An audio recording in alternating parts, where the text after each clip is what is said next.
Hello friends, welcome to our channel. எங்களோட Coorg trip video தான் இப்போ பார்த்துட்ருக்கோம். கூர்க் செகண்ட் டே ட்ரிப்பில் மார்னிங் எங்களுக்கு ஹோட்டல்லையே காம்ப்ளிமெண்ட்ரியாக ஃபுட்டு கொடுத்துருந்தாங்க. இட்லி, தோசை, பூரி, வடை, அப்புறம் டீ கொடுத்துருந்தாங்க. அதெல்லாம் சாப்பிட்டு முடிச்சுட்டு ரெடியாகி எங்களுக்கு ரூம் 11 o'clock செக் அவுட் ஆகணும். ஸோ எல்லாத்தையும் பேக் பண்ணிவிட்டு செக் அவுட் பண்ணிவிட்டு போயிடலான்னு எடுத்து வச்சிட்ருக்கோம். நம்ம பாப்பா கூட ரெடி ஆகிட்டு வீடியோவுக்கு பேசிக்கிட்டு இருந்தா. செகண்ட் டேயில் நாங்கள் ஃபஸ்ட்டு எந்த பிளேஸ்க்கு போனோம்னா ஒரு டெம்பிளுக்கு தான் போயிருந்தோம். ஓம்கரேஸ்வரா டெம்பிள். இது ஒரு சிவன் டெம்பிள் தான். இந்த டெம்பிள் மடிக்கேரி டவுனில் சென்டர் பிளேஸில் தான் இருக்குது. இந்த டெம்பிள் பார்த்திங்கன்னா ரொம்பவே பழமையான ஒன்று. 1820s பில்ட் பண்ணதுன்னு சொல்கிறாங்க.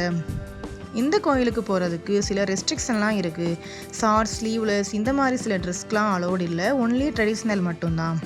இந்த கோவிலுக்கு முன்னாடியே ஒரு பெரிய குளம் ஒன்று இருக்குது. அதில் நிறையா ஃபிஷ்ஷெலாம் இருந்தது. நம்ம பாப்பா கூட அதை பார்த்துக்கிட்டே ரொம்ப நேரம் வரவே இல்லை. இந்த கோவில் எல்லா நாளும் ஓப்பனில் தான் இருக்கும். டைமிங்ஸ் பார்த்திங்கன்னா மார்னிங் 6:30 to 12 PM, அப்புறம் ஈவினிங் 5 to 8 PM. இங்கே போகிறதுக்கு என்ட்ரி ஃபீஸ்லாம் எதுவும் இல்லை, ஃப்ரீ தான். பட் உள்ள வீடியோ எடுக்க அலோடு இல்லை. அதை முடிச்சுட்டு அடுத்து நாங்கள் போன பிளேஸ் என்னன்னு சொல்லி பார்த்தீங்கன்னா மடிக்கேரி ஃபோர்ட் அண்ட் மியூசியம். அந்த ஃபோர்ட்டை போய் பார்க்குறதுக்கு முன்னாடியே ஒரு மியூசியம் ஒன்று இருந்தது. அதை போய் ஃபஸ்ட்டு விசிட் பண்ணிவிட்டு அதுக்கப்புறம் தான் எல்லாருமே ஃபோர்ட்டுக்கு போகிறாங்க. இந்த மியூசியம் உள்ளே போய் விசிட் பண்ணுறதுக்கு பர் பர்சனுக்கு 10 rupees. உள்ளே போய் பார்த்தா நிறையா பழமையான பொருட்கள் தான் எல்லாமே வச்சுருந்தாங்க. அந்த காலத்தில் யூஸ் பண்ண பொருட்கள் தான் எல்லாமே. போருக்கெலாம் யூஸ் பண்ணுற மாதிரியான வெப்பன்ஸ், ஃபேஸ் மாஸ்க், அப்புறம் நிறையா பழமையான ஸ்டாச்சுலாம் கூட வச்சுருந்தாங்க. காயின்ஸ்லாம் பார்த்திங்கன்னா அந்த காலத்தில் ஒவ்வொரு கண்ட்ரிலையும் யூஸ் பண்ண காயின்ஸை கலெக்ட் பண்ணி மொத்தமாக வச்சுருக்காங்க. அப்புறம் நிறையா பழமையான புக்ஸ்லாம் கூட சேலுக்காக வச்சுருந்தாங்க. நம்ம பாப்பா ஒவ்வொன்றா பார்த்துக்கிட்டு அவங்க அப்பா கிட்ட இது என்ன அப்படின்னு எல்லாத்தையும் கேட்டுக்கிட்டே இருந்தா. அப்புறம் உள்ளே பார்த்தீங்கன்னா ஒரு பெரிய சீட்டாவோட சிலை ஒன்று இருந்தது. அது பார்க்குறதுக்கு அப்படியே ஒரிஜினலாக உட்காந்துருக்கிற மாதிரியே இருந்தது. நீங்கள் கூர்க் விசிட் பண்ண வரீங்க அப்படின்னா 2 விஷயம் கண்டிப்பாக தேவை.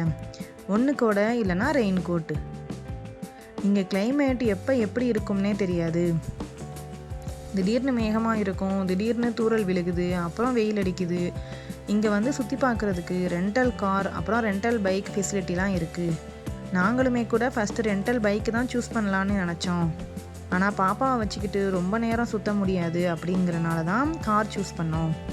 நல்ல வேலை இல்லைனா மலையில் மாட்டிக்கிட்டு எங்கேயுமே சுற்றி பார்க்க முடியாமல் இருந்திருக்கோம். நீங்கள் வரீங்க அப்படின்னா எது உங்களுக்கு பெஸ்ட்டாக இருக்கும்னு சூஸ் பண்ணிவிட்டு வாங்க. அந்த காலத்தில் யூஸ் பண்ண ட்ரெஸ்ஸஸ், கன்னு, அப்புறம் வராகியம்மன் சிலைலாம் கூட அப்போ இருந்தே இருந்திருக்கு. நம்ம காந்தி தாத்தா சிலைலாம் கூட வச்சுருந்தாங்க. அந்த மியூசியத்தை சுற்றி பார்த்துட்டு வெளியே வந்ததுமே வெளியவும் கூட நிறையா சிலைகள்லாம் வச்சுருக்காங்க. அதையும் பார்த்துட்டு அதுக்கப்புறம் தான் நாங்கள் ஃபோர்ட்டுக்கு போனோம். அப்புறம் இதுதான் பார்த்திங்கன்னா ஃபோர்ட்டு. இதை உள்ளே போய் பார்க்கலாம் முடியாது, ஜஸ்ட் வெளியே இருந்து மட்டும்தான் பார்க்க முடியும். இது 17th century கட்டினதுன்னு சொல்கிறாங்க. திப்பு சுல்தான் வந்து இதை ரீபில்ட் கூட பண்ணதாகவும் சொல்லிக்கிறாங்க. அப்புறம் இங்கே 2 பெரிய யானை சிலை கூட வச்சுருக்காங்க.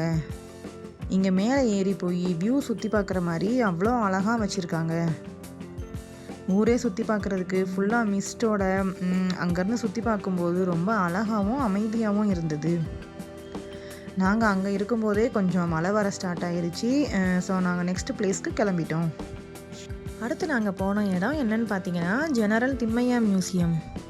அங்கே நாங்கள் போகிறப்ப நல்லா மழை பெய்ய ஆரம்பிச்சிருச்சு. அதனால் அந்த என்ட்ரன்ஸை வீடியோ கூட எடுக்க முடியலை.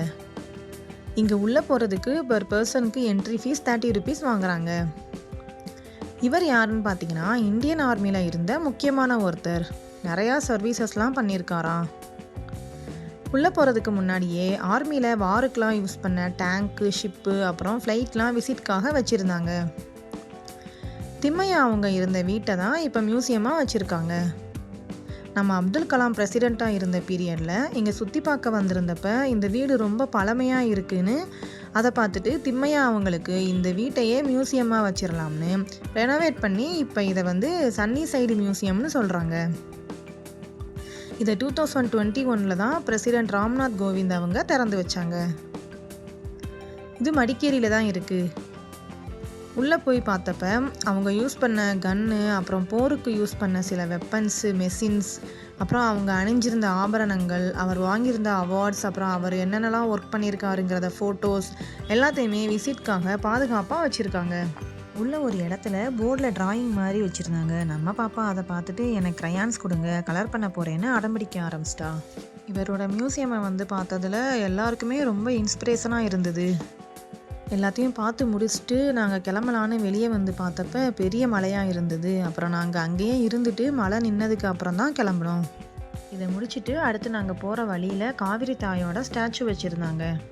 அடுத்து நாங்கள் வந்திருக்கிற இந்த இடம் என்னன்னு பார்த்தீங்கன்னா நிசர்கதாமா. இதோட என்ட்ரன்ஸ் டிக்கெட் 10 rupees.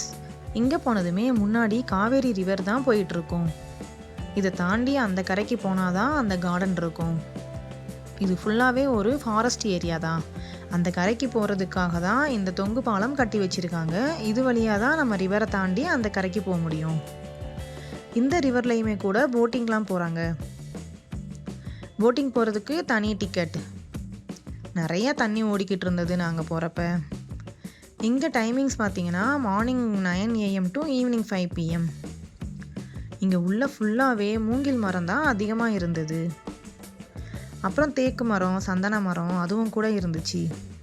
இந்த குடகுமலையில் இருந்த மக்கள் எப்படிலாம் இருந்தாங்க, என்னென்ன தொழிலெலாம் செஞ்சாங்க அப்படின்றத ஸ்டாச்சுவாக அப்படியே தத்ரூபமாக இருக்கிற மாதிரியே வச்சுருந்தாங்க. அப்புறம் அங்கங்கே சில நகரங்களோட பாரம்பரிய நடனங்கள், மக்கள் ஆடுற மாதிரியும் ஸ்டாச்சு இருந்தது. உள்ளே முக்கியமாக பார்க்க வேண்டிய 3 பிளேஸ் என்னன்னு பார்த்தீங்கன்னா பேர்ட்ஸ் பார்க், டீர் பார்க், அப்புறம் கிட்ஸ் ப்ளே ஏரியா. நாங்கள் போயிருந்தப்போ ப்ளே ஏரியாலாம் க்ளோஸில் தான் இருந்தது. பேர்ட்ஸ் பார்க் பார்க்குறதுக்கும் எங்களுக்கு டைம் இல்லை. அதனால் டீர் பார்க் மட்டும் பார்த்துட்டு கிளம்பிட்டோம். இங்கே பேர்ட்ஸ் பார்க் போகிறதுக்கும் தனியாக டிக்கெட் இருக்குது. அங்கே உள்ளே போனோம் அப்படின்னா பேர்ட்ஸ் எல்லாம் கையில் வச்சு தனியாக ஃபோட்டோஸ் கூட எடுத்துக்கலாம். உள்ளேயே ஒரு சின்ன ரெஸ்டாரண்ட், அப்புறம் ரெஸ்ட் ரூம் எல்லா ஃபெசிலிட்டிஸுமே இருக்குது. இதை முடிச்சுட்டு இங்கே நிசர்கதாமா வெளியே தான் ஒரு ஷாப்பிங் பிளேஸ் இருக்குது. அங்கே ஷாப்பிங் பண்ணுறதுக்காக போயிருந்தோம். ஊருக்கு வர எல்லாருமே மோஸ்ட்லி இங்கே தான் லாஸ்ட்டாக வருவாங்க. ஏன்னா இங்கே இந்த ஃபாரஸ்ட் பார்த்து முடிச்சுட்டு லாஸ்ட்டாக ஷாப்பிங் பண்ணிட்டோம் ஊருக்கு போகிற மாதிரி இருக்கும். நாங்கள் ஆஃப்டர்நூன் லஞ்சு இங்கே வந்து தான் சாப்பிட்டோம். சாப்பிட்டு முடிச்சுட்டு தான் இப்போ ஷாப்பிங் பண்ணிகிட்ருக்கோம். நிறையா கடைகள் இருந்தது. ட்ரெஸ்ஸஸ்லாம் நல்ல நல்ல ஆஃபரில் போட்டிருந்தாங்க. நாங்கள் போயிட்டு எனக்கு ஒரு ஹேண்ட்பேக் வாங்கியிருந்தோம். அப்புறம் பாப்பாவுக்கு ABCD பசில் ஒன்று வாங்கினோம். அப்புறம் இங்கே ஸ்கை வாக்கும் மிரர் மேட்ஸும் எக்ஸ்பீரியன்ஸ் பண்ணலான்னு போயிருந்தோம். மிரர் மேட்ஸ்க்கு எல்லோரும் போனோம். ஸ்கை வாக்கு என் ஹஸ்பண்ட் மட்டும்தான் போயிருந்தாங்க. நல்ல வேளை நாங்கள் போகலை. போயிட்டு வந்து தலைலாம் சுற்றுதுன்னு சொல்லிகிட்டே இருந்தாங்க. மிரர் மேட்ஸ்க்கு போகிறதுனா உண்மையிலேயே வேஸ்ட்டு தான். சின்ன பிளேஸ் தான், ரொம்ப தூரம் இருக்கிற மாதிரி ஏமாற்றிட்டாங்க. நீங்கள் யாராவது போனீங்க அப்படின்னா அங்கே எக்ஸ்பீரியன்ஸ் பண்ணாமல் இருக்கிறது நல்லது.